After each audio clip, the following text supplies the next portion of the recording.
देश की राजधानी दिल्ली में हूं और मेरे पीछे रेल भवन आप लोगों को दिख रहा होगा। दूसरे साइड में नया वाला संसद भवन दिख रहा है। सिर्फ और सिर्फ यहाँ से 20 मीटर की दूरी पे संसद भवन है, 20 मीटर की दूरी पे रेल भवन है और 20 ही मीटर की दूरी पे कृषि भवन यहाँ पे आप लोगों को दिख रहा है। मैं रेल भवन के सामने इसलिए खड़ा हूँ कि यहाँ से एनटीपीसी रिजल्ट में जो घपला हुआ है, जो गड़बड़ियाँ हुई है, उसके बारे में बात करेंगे। एक तो 4 से 5 साल बाद एनटीपीसी का एग्जाम हुआ 2019 में। उसके बाद से हर चीज के लिए देश के युवा लड़े, एग्जाम कंडक्ट कराने के लिए, उसके बाद से रिजल्ट निकलवाने के लिए, और जब रिजल्ट निकल जाता है तो उसमें भी घपला होता है। एनटीपीसी में पहले ही कहा गया था कि 20 गुना रिजल्ट देंगे, यानी जितना मेंस में बच्चे बैठेंगे उससे 20 गुना ज़्यादा रिजल्ट आएगा। लेकिन 20 गुना रिजल्ट नहीं दिया गया है। एक एक बच्चों को 4-4 जगह पे पास करा दिया गया है और जो कटअप 60 जाना चाहिए वो कटअप 93 हो गया है। मैं ये रेल भवन में बैठे अधिकारियों से पूछना चाहता हूं कि क्या 100 में से 93 मार्क्स जो है इस रेल भवन में बैठे सभी अधिकारी का आ जाएगा? नहीं आएगा। सबको पता है कि कहीं नहीं तो कहीं कटअप में बहुत बड़ा विवाद हुआ है।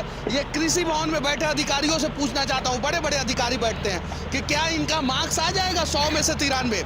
संसद भवन में बैठे नेताओं से पूछना चाहता हूं, तुम लोग पास भी हो जाओगे क्या? 40 नंबर तुम लोगों का आ जाएगा क्या? नहीं आएगा। फिर 100 में से 93 मार्क्स जो है वो एनटीपीसी के एग्जाम में बैठे बच्चे कैसे लेके आ पाएंगे?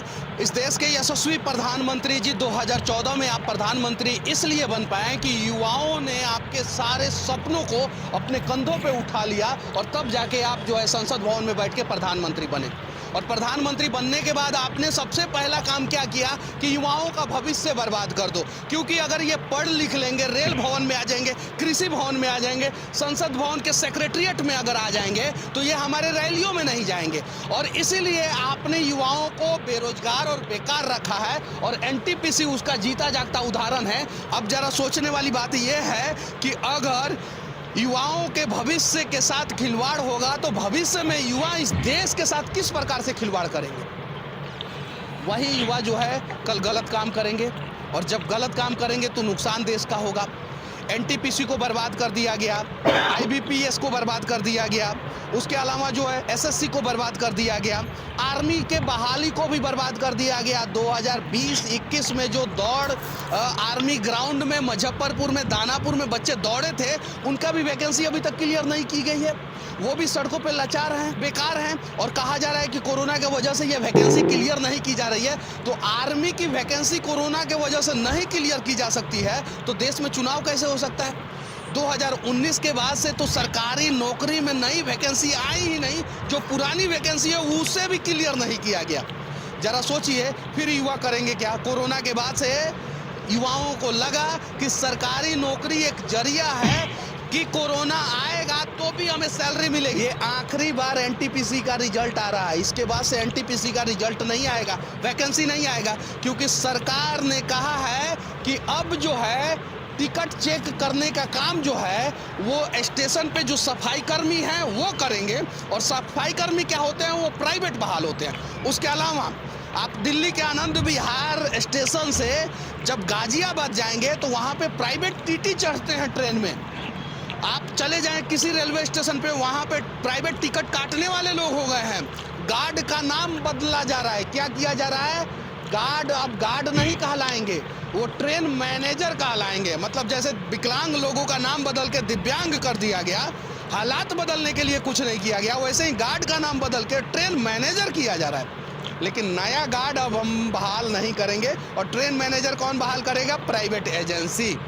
एक एक बच्चे का 5-5 जगह रिजल्ट क्यों दिया गया है? क्या वो 5 जगह पे जाएंगे? जब वो 5 जगह पे नहीं जाएंगे तो फिर 5 जगह क्यों दिया गया? एक बच्चे का एक ही रिजल्ट होना चाहिए। एक आदमी एक वोट दे सकता है, देश का एक प्रधानमंत्री हो सकता है, देश का एक संविधान हो सकता है, देश का एक कानून हो सकता है। तो एक बच्चे का एक रिजल्ट क्यों नहीं हो सकता है? और जिन बच्चों का रिजल्ट हो गया है वो भी ज़्यादा खुश मत हो, क्योंकि अभी प्री का रिजल्ट आया है।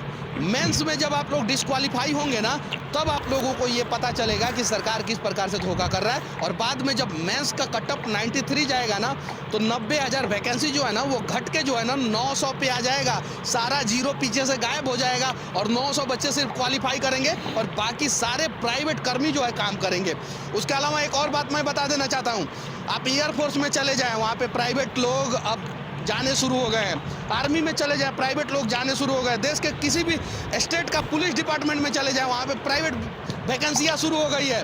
और अगर सरकार का यही हालात रहा और हमने सरकार से सवाल नहीं किया, तो आज लिख के रख लें, भले कुछ लोगों को मेरी बातें बुरी लगेगी, लेकिन 2024 के बाद से पाकिस्तान के बॉर्डर पे टाटा का फोर्स लड़ेगा, तो चीन के बॉर्डर पे रिलायंस का फोर्स लड़ेगा। और ये लोग बोलेंगे कि हमारा आर्मी जो है सक्षम नहीं था, आर्मी चीन से युद्ध हार जा रहा था, इसलिए हमने टाटा को दे दिया। अब टाटा जो है चीन का पूरा जमीन खींच लेगा, रिलायंस जो है पूरा चीन का जमीन खींच लेगा।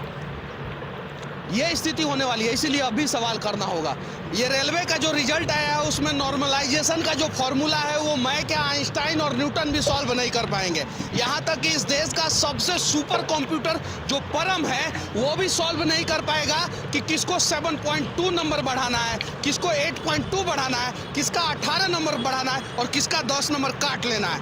ये काम जो है सिर्फ और सिर्फ रेलवे में बैठे कुछ पगला अधिकारी ही कर सकते हैं। पगला इसलिए कर रहे हैं कि सही में ही लोग पगला गए हैं। कैसे पता चलेगा कि नॉर्मलाइज कैसे करना है, इस बच्चे का कितना परसेंट बढ़ाना? ये इसलिए हुआ है कि जिसका पैरवी इन अधिकारियों तक पहुंच जाएगा, वो उस बच्चे का रिजल्ट नंबर बढ़ा लेंगे। और उसका दूसरा कारण ये है कि ये अधिकारी चाहते हैं कि हमारे बच्चे रेलवे में आए, तो इन्हें पता रहता है कि उनका रोल कोड क्या है, रोल नंबर क्या है, तो सिर्फ और सिर्फ अपने बच्चे का नंबर बढ़ाएंगे। और नहीं तो जो मोटा पैसा देगा उसका 18 नंबर बढ़ा के जो है ना 93 नंबर पे पहुंचा देंगे। और आप पैसा नहीं देंगे तो आपका 2 नंबर बढ़ा के जो है ना आपको फेल करा देंगे। ये नॉर्मलाइजेशन का फॉर्मूला आइंस्टाइन महोदय जी एक बार जिंदा होके आइए और इस रेलवे बोर्ड में बैठिए और इनके सर पे बैठ के जो है ना सॉल्व कराइए कि नॉर्मलाइजेशन होता क्या है और नॉर्मलाइज करके जो है किस प्रकार से अप एंड डाउन रिजल्ट किया जाता है। उसके अलावा एक और बात मैं बोल देना चाहता हूं कि अरे पगला अधिकारी लोग, नॉर्मलाइज करने में इतना जब झमेला है ही, तो पहले ही इक्वल लेवल का क्वेश्चन पेपर सेट करो ना। और अगर तुम लोग इक्वल लेवल का 100 क्वेश्चन पेपर नहीं सेट कर सकते हो, तो तुम लोग इस लायक हो नहीं कि तुम लोग एग्जाम लो। और ये सारा बवाल और विवाद इसलिए हो रहा है ना कि जितना भी एनटीपीसी आरआरबी का एनटीपीसी का रिजल्ट जो है लंबे समय तक चले।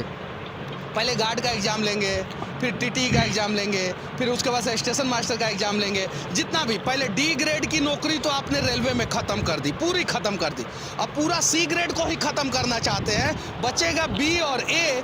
बी और ए ग्रेड में कितने अधिकारी होते हैं? 4 से 5%। बाकी सारे लोग जो है ना सी और डी ग्रेड में होते हैं। तो 4 से 5% ही सरकारी नौकरी बचेगा, बाकी 95 से 96% सरकारी नौकरी खत्म हो जाएगा अगर आज आप लोगों ने आवाज नहीं उठाया। युवाओं ने हर बार कमाल का काम किया है, कभी देश की रक्षा करने के लिए, कभी देश का सम्मान बढ़ाने के लिए, कभी दुनिया में भारत का झंडा लहराने के लिए, कभी नेताओं को हर हर मोदी घर घर मोदी का नारा लगा के जो है ना संसद भवन, इसी संसद भवन में पहुंचाने के लिए, कभी रेल मंत्री बनाने के लिए, तो कभी सड़क बनाने के लिए, रेल बनाने के लिए, हवाई जहाज बनाने के लिए, सुई बनाने के लिए, भवन बनाने के लिए काम किया है। इस बार युवाओं को अपना भविष्य बनाने के लिए काम करना होगा। अगर एनटीपीसी का रिजल्ट 1 हफ्ते में सुधारा नहीं जाता है, तो सभी युवा जो है ना वो सड़कों पे उतर जाए दिल्ली में। और दिल्ली की इतनी क्षेत्रफल नहीं है जितना इस देश में युवा है। अगर दिल्ली में आ गए ना सभी युवा, तो दिल्ली का जगह कम पड़ जाएगा और नेताजी लोग, आप लोगों के लिए भी जगह कम पड़ जाएगा। तो हो सके तो कम से कम युवाओं का भविष्य बर्बाद ना करे। 2014 से 2022 तक सिर्फ जांच हो जाए कि कितने सरकारी कर्मचारी इस्तीफा दिए हैं, रिटायर हुए हैं, वीआरएस दिए हैं या उन्हें हटाया गया है, और कितना नया बहाली लाया गया है, तो पता चल जाएगा कि 90% इस्तीफा दिए हैं, वीआरएस दिए हैं, हटाया गया है, और सिर्फ 10% उनके जगह पे बहाल किया गया है। बाकी जो है सभी जो है प्राइवेट कर्मी आ गए हैं। सभी प्राइवेट कर्मी। और प्राइवेट क्या होगा उसके बाद से सबको पता है, बैंक में कैसे प्रेशर दिया जाता है प्राइवेट कर्मियों को, वो सबको पता है यार। ये राजनीतिक पार्टियों के अच्छे दिन आते हैं, कभी पुराने वाले संसद भवन में बैठते हैं, कभी नए वाले संसद भवन में बैठते हैं, कभी इस रेल भवन में जो है ना किसी और पार्टी के नेता बैठते हैं तो कभी किसी और पार्टी के नेता बैठते हैं। उन्हें मलाई खाने का मौका मिलता है, लेकिन जनता को मलाई खाने का मौका नहीं मिलता है। जनता का अच्छा दिन नहीं आता है, इनका अच्छा दिन आता है। एक बार इस देश के जनता को जो है निष्पक्ष होके अपने बच्चों के भविष्य के लिए और एक बार इस देश के युवाओं को अपने भविष्य के लिए कम से कम हुंकार भरना होगा, तब जाके एनटीपीसी सुधरेगा, एसएससी सुधरेगा, आईबीपीएस सुधरेगा और आर्मी की भी बहाली में जो घपला हो रहा है, पैरामिलिट्री की बहाली में भी जो घपला हो रहा है, जो बहाली नहीं आ रहा है, वो बहाली कराएंगे समय पे और तब जाके युवाओं का भविष्य बचेगा, तब जाके देश का भविष्य बचेगा। वरना आज़ाद भारत के सभी आज़ाद युवा प्राइवेट कंपनियों के हाथों गुलाम हो जाएंगे और पता ही नहीं चलेगा कि कब हमारे ही रहनुमा हमारी ही जिंदगी को किसी प्राइवेट कंपनियों के हाथों बेच दिया और हमें गुलाम कर दिया। यूपीएससी एग्जाम के बाद इस देश का सबसे भरोसेमंद बोर्ड अगर कोई था तो वो एसएससी था। जब दिल्ली में बच्चे इकट्ठा हुए थे तो वो कह रहे थे कि एसएससी सबसे भरोसे वाला एग्जाम लेता है और उस भरोसे को भी तोड़ दिया गया, उसे भी भ्रष्टाचार का भेंट चढ़ा दिया गया। एसएससी के बाद सबसे ज्यादा भरोसे वाला अगर दूसरे नंबर पे कोई था तो आईबीपीएस था।